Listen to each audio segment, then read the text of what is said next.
Now for our CBS Radio clip of fame. We have leaned into the voice of Edward R. Murrow in these tributes, and why not? Was anyone ever better at melding the observational precision of a writer with the measured, confident voice of a broadcaster? Answer no. Everyone else was tied for fifth, if that. I myself probably tied for 100th. Listen to the sound of victory in 1945. This is London. Tonight, London is a city of song and celebration and thanksgiving. There are fireworks and parties.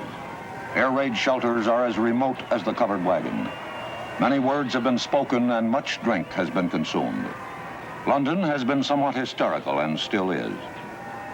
The organized killing has ended in Europe. The young men of many nations have suffered, sacrificed, and achieved victory. The coming months and years will reveal what will be done with that victory. Organized killing.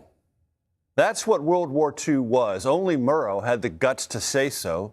No hollow romanticizing this global catastrophe of blood and grief.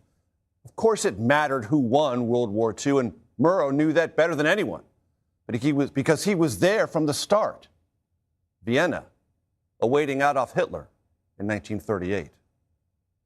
This is Edward Murrow speaking from Vienna. It's now nearly 2:30 in the morning, and Herr Hitler has not yet arrived. No one seems to know just when he will get here, but most people expect him sometime after 10 o'clock tomorrow morning. It's of course obvious after one glance at Vienna that a tremendous reception is being prepared. And we're planning to bring you an eyewitness account of Herr Hitler's entry into Vienna sometime tomorrow. We return you now to America. When Nazi Germany, having by this time conquered much of Europe, set its bombing sights on London, Murrow was there for what became known as the Battle of Britain. From a rooftop observation post, he explained the feeling of death from the sky, the stalwart bravery of the British, a battle to survive. Everything is quiet. For reasons of national as well as personal security, I am unable to tell you the exact location from which I'm speaking.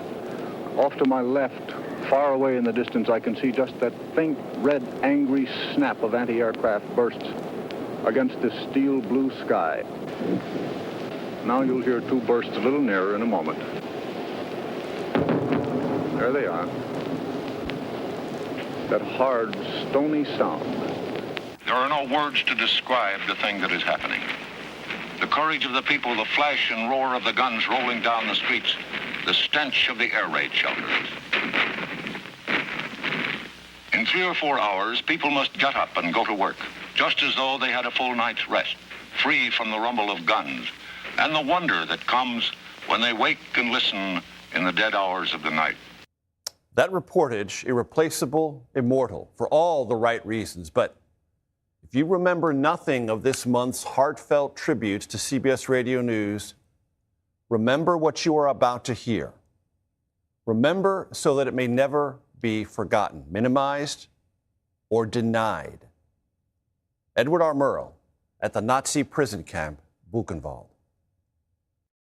When I entered, men crowded around, tried to lift me to their shoulders. They were too weak. Many of them could not get out of bed. As I walked down to the end of the barracks, there was applause from the men too weak to get out of bed. It sounded like the hand clapping of babies. As we walked out into the courtyard, a man fell dead. The two others, they must have been over 60, were crawling towards the latrine. I saw it, but will not describe it. In another part of the camp, they showed me the children, hundreds of them. Some were only 6. One rolled up his sleeve, showed me his number. It was tattooed on his arm. D6030 it was.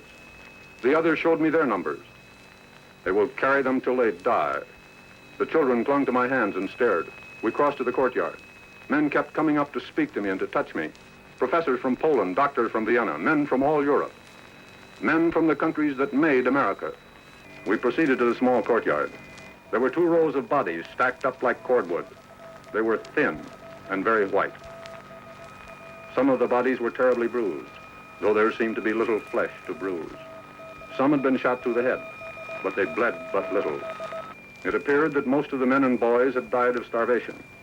They had not been executed. But the manner of death seemed unimportant. Murder had been done at Buchenwald. God alone knows how many men and boys have died there during the last 12 years. As I left that camp, a Frenchman who used to work for Havas in Paris came up to me and said, "You will write something about this, perhaps." And he added, "To write about this, you must have been here at least 2 years. And after that, you don't want to write anymore." I pray you to believe what I have said about Buchenwald. I have reported what I saw and heard, but only part of it. If I have offended you by this rather mild account of Buchenwald, I am not in the least sorry. I pray you to believe. Say it, Edward R. Murrow, you did, and you are to be believed.